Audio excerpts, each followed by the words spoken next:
Hey guys, welcome to the channel. It's March 20th and we're gonna go into another video today.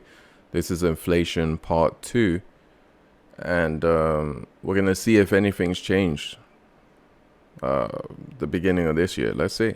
Let's check it out and see if anything's gonna change or anything's changed at all, because every time I look on the news, everything seems to be good. Job numbers are going up, I guess because more people need more than one job. Well, you know, just to survive and make ends meet.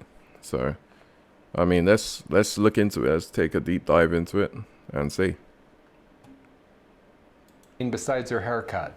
Do you remember back in 2021 when Yellen told us that inflation was transitory?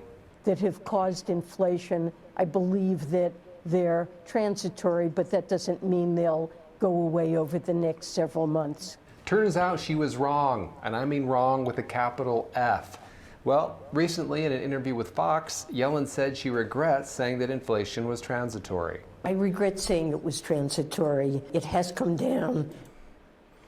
Yeah, I hope she did regret that, because that was an awful statement. Transitory, I mean, it's supposed to be gone way before the time she said it. That was, what, at least a year ago or more. And it still hasn't even moved, you know. Actually, in fact, things went up even higher since then. So I don't know about this transitory thing that they keep talking about. But I think transitory means a few weeks or months to most people. So Yellen now regrets calling inflation transitory, but only because it turns out everyone has access to a calendar and a grocery store receipt. Well, I got a video with Joe Biden in it, and he talks about the unemployment is down. So let's see this one. Let's check this one, guys. We've created over 13 million brand new jobs since I took office. 13 million in less than 3 years. 90,000 new jobs right here in New Mexico. 800,000 manufacturing. 900 new jobs in New Mexico, but what kind of jobs are they? Are they paying over 70, 80K? Because you need at least that to live nowadays. 80K, 70 or 80K at least. That's minimum. It used to be like 30 you can make it by, but now you need at least need 80K. Easy. Manufacturing jobs nationwide, 800,000. The share of working age Americans with jobs is as high as it's been in 20 years. That's never happened under my predecessor. So where are we now? Well, unemployment is down and so is inflation. Poll reveals just who voters blame for inflation. All right, Ashley, whose fault is it? It's the greedy corporations' fault, man.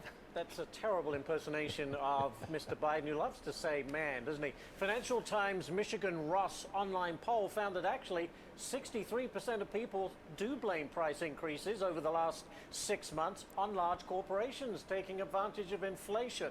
That, by the way, up 54%.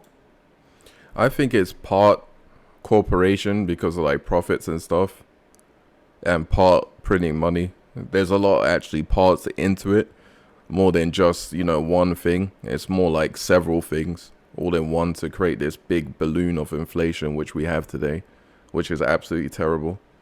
You know, to be honest with you, it feels like it's just never going to go away at this point. I think it's here to stay, you know, but we're just not going to go up as high as probably we usually do. But, you know, inflation's not going to go. % from November. Just 38% blame Democrat policies for the price hikes. Okay, but 59% still disapprove of Joe Biden's handling of the economy. That's down only slightly from 61% in November. Kind of conflicting results, but as we head toward November, the Biden campaign continues to bash corporations for higher prices, while apparently dropping the term Bidenomics. I wonder why. Come on, man. That was a bit Come on, man. Yeah, to be honest with you, him himself, Biden, Joe Biden himself, has stated many times that this is Bidenomics. And if I was him, I'd just, you know, keep quiet because, you know, things aren't going well, guys. I mean, maybe for some people they are, but the majority of people, No. The majority of people, absolutely not. That it's not going well at all, to be honest with you. So The obvious reason for inflation is that the government printed a zillion amount of more money than it had. The government can't just issue checks far in excess of revenue without there being inflation. Velocity of money held constant. Unless there's something would change with velocity of money. If the federal government writes checks, they never bounce. That is effectively creation of more dollars. If there are more dollars created, then the increase in the goods and services output of the economy, then you have inflation. Again, velocity of money held constant. This is not like super complicated. If the government could just issue massive amounts of money and have and deficits didn't matter, then well, why don't we just make the deficit 100 times bigger? But the answer is you can't, because it will basically turn the dollar into something that is worthless. And various countries have tried this experiment multiple times. It's not like, oh, I wonder what happened if this is done. Yeah. Have you seen Venezuela? The poor people of Venezuela are been just run roughshod by their government. So obviously you can't simply create money. Poll reveals just who. is Elon Musk right about that? Can we just keep printing money over and over again? Just as he says you can't just keep printing money. I mean, there's probably consequences to it. You know, look at Venezuela, as he said. I mean, are we going into that? I don't know if we're going into that extreme. But, you know, because it is the reserve currency of the world, which is the US dollar. But, you know, you never know. No one is immune to this. All empires have crumbled at some point. You know, and we're over that 100-year cycle, I believe. So, you never know, guys. Anything could happen nowadays. Anything, literally. Literally anything. Okay, guys, I don't know if you want to see this, but I got another Biden video. And here we go. Let's check it. Let's check it out. 13.4 million new jobs. 150,000 new jobs in the state of Wisconsin. 800,000 new manufacturing jobs nationwide. And unemployment has been below 4% for the longest stretch in over 50 years. And while unemployment is down, in case you haven't noticed, inflation is down too and is going lower. Remember what the experts said, to get inflation under control, you need lower wages and higher unemployment. Who does Biden shopping for him? I mean, like food shopping or car shopping or any type of shopping, even gas. Who does that for him? Because he said it's going down. I mean, it may not be rising as quick as it was before, but to me, it's up. It's probably higher, if not, by the time he made this video. I don't understand where this statistics is coming from. I don't know. I know most of the numbers are manipulated, to be honest with you. I've heard that before, so I'm not too sure. But let's go right back into the video, guys. Sorry. Kind of. One reason we've seen inflation fall by 2/3 without losing jobs is that we're seeing corporate profits come back down to earth. We have more to do with inflation, though. It's just about 3% now. It's predicted to go lower than that. We're near the lowest point in over 2 years. And at the same time, we pay for low-wage workers has grown at the fastest rate in 2 decades. Wages are growing faster than inflation. The obvious reason for inflation is... So Biden just said wages are growing faster than inflation. Guys, if you think wages are growing faster than inflation, I know, I'm a working guy too. Put it in the comment section if you truly believe wages are raising higher than inflation. I'd love to know your take on it if you're a working class guy.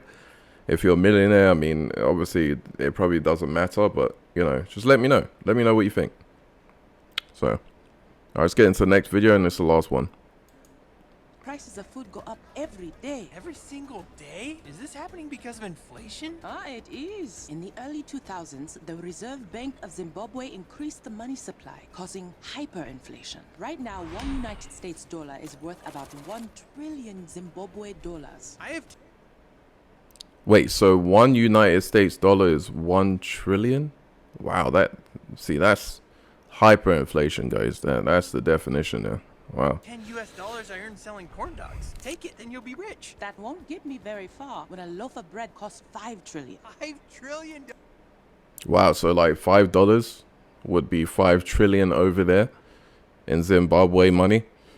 So that would buy you one loaf of bread. So $5, guys, basically. Could you imagine in America that one loaf of bread was $5? Just imagine it. Even though that's, you know, the money difference in the currency, it's 1 trillion over there.